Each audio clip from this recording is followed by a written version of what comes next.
Pourquoi existe-t-il une journée de la femme?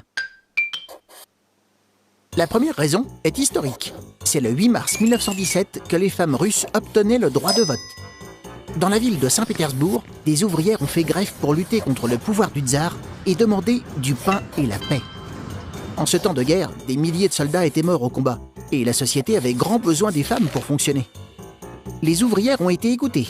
Le tsar a abdiqué et le nouveau gouvernement a accordé aux femmes le droit de voter. Bravo les femmes!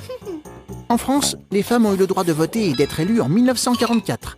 Avant, aucune chance pour elles d'accéder au pouvoir politique ou de devenir présidente de la République. Ces exemples montrent que les droits des femmes sont en retard sur ceux des hommes. Le 8 mars est l'occasion de réfléchir aux moyens de rattraper ce retard et d'arriver à l'égalité des droits et des chances pour tous, hommes et femmes. En 1977, l'ONU, l'Organisation des Nations Unies, a déclaré officielle la Journée internationale des femmes.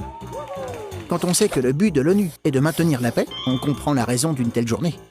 Faire progresser les droits des femmes, c'est faire progresser la paix. Car si une partie de l'humanité, en raison de son sexe, sa religion ou ses origines, est maltraitée, la paix ne peut pas exister.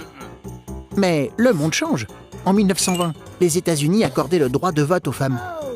Moins de 100 ans après, en 2016, Madame Hillary Clinton pourrait bien gagner les élections présidentielles américaines. Tu te poses des questions? Nous, on y répond.